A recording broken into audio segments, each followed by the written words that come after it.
This lesson is about changing chords. And what I would like to do in this lesson is give you a process for changing chords that you can use every time you come up to a new chord change that you're not familiar with. So the biggest thing is changing your strings from this side to this side. When you are strumming, say you're learning a song and you're strumming along, 99% of the time, it's going to be on what's called a downbeat, and that's going to be 1, 2, 3, or 4. Your upbeat would be the ands in between, or the e's, the uhs. If you go back to our simple rhythms lessons, then when we come up, that's our ands, and when we go down, that's our numbers. So most of the time, you're changing on beat 1 or beat 3. So if I was to change from E minor to C major, and I'm going to change on beat 1. So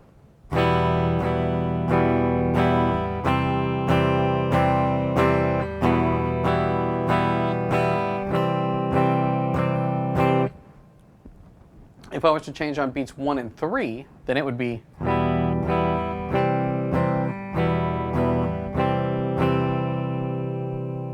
Now the way that I'm changing these, I'm going from my E minor chord. Now every once in a while I see E minor played with your first 2 fingers. I generally teach it with the 2nd and 3rd. There's lots of different ways to play these chords. And as long as you're playing the same notes, for the most part it doesn't matter. It's just that some fingerings are more efficient than others. So you'll get a lot more mileage out of them. So if we're here on E minor, what we need to do is, again, we want to change our notes from this side to this side. So the first thing we need to do is get our 3rd finger right here to this note right here. So starting out, that's where we need to go. Now if we were to break this chord change down, this particular one, what we'd do is we'd start with E minor and we would just plant this finger here. We don't care about the rest of the chord at this point. We're going to use this as our target note. And then, even without strumming, because you don't need to hear the chord to know if you're playing it right when you're working on just the movement. Too many people want to tackle the entire thing as one big chord change. Well, take that, break it down into smaller pieces so that you have lots of very small movements that you can build on. That in itself, along with changing from this side to this side, is really what the basis of all this is about. It's the basis of the way that I teach. I have a lot of students that play very, very well. And the reason they do is because now they've learned how to break things down so that they can take the small components, either play them separately or put them together in order to play something more complex. So again, back to this chord change. So I'm here, and I would just take that finger and put it there. Just back and forth. And you want to do very, very relaxed, controlled movements. If you notice, I'm not moving my hand very much. You can probably just barely see it on the video.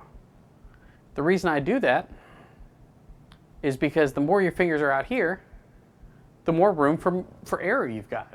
If your finger's way out here, then your finger has to get all the way from here back over to here and still hit the right notes. So if we're here and we're just practicing these little tiny movements, that's going to be reflected in the way that you play guitar. So we take the 3rd finger, we get that.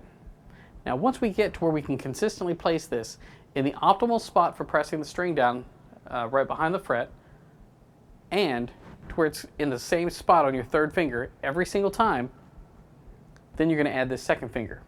You don't want to wait till it's perfect, but you do want to get to where you can do it more times than not, so that you can kind of develop this consistency. So we've got E minor, and then now we're going to try and place these 2 fingers where they go at the same time, simultaneously.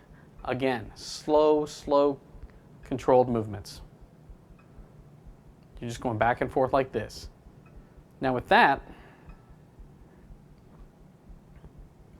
if you don't have your 1st finger down for this C chord yet,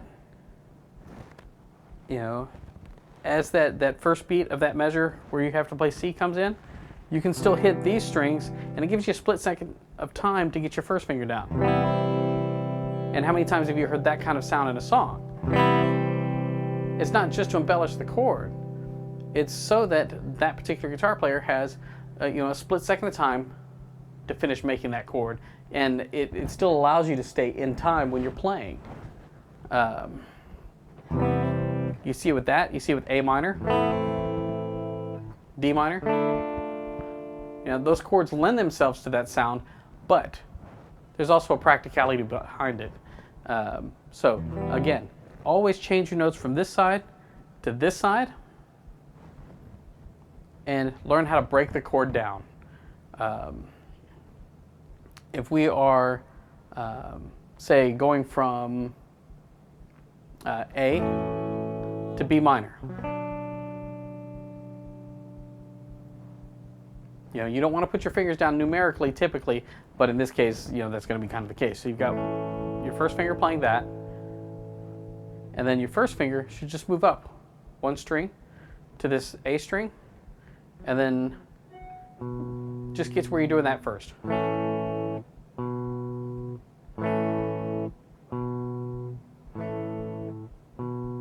You notice you have to change the way you're using your entire hand to go from this to this. When you can't play this, but then you have no leverage, and you tend to, and a lot of students tend to have cramps right here because of that. So if that happens, that's because you're trying to play too much like this. So take that, put your first finger right there. After you get your first finger there, work on getting your third finger.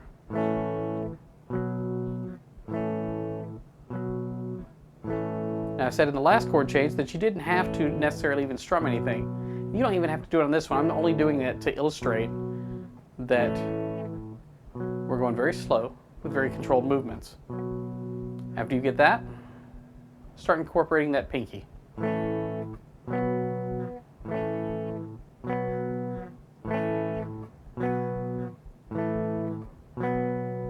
After that, then you can put this finger down. In respects to bar chords, if you can't get those in the very beginning, work on power chords.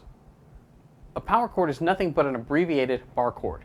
So in the case of this, we're taking this, and I take off this note and then this note, and I end up with those three notes. Now sometimes you're going to see it like this, sometimes people will play it like this, but you're taking off a couple of notes, so one of the notes you're taking off is the one that makes it major or minor. So whether you need a B major or a B minor, you can still just use that.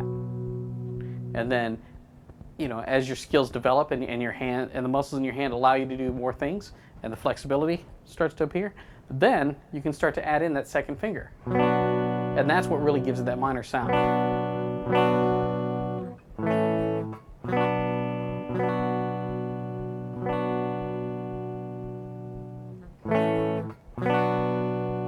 Okay, so make sure that, I'm going to say it again, you're changing from this side to this side. That helps you stay in time, and it gives you a process, again, for always changing chords the same kind of way. When you run into a chord change that you're not familiar with, go through, break it down, and rebuild that chord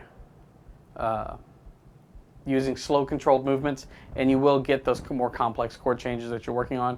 If you're a beginner, all the chords are complex, go ahead and work through chord changes that you see a lot, and do the hard work now so that every time you run into it, you go, oh, I've already played that. Some things like C to G, G to D, E to B, E to B7, things like that. Things that you're going to see a lot. F to C, F to A minor to C.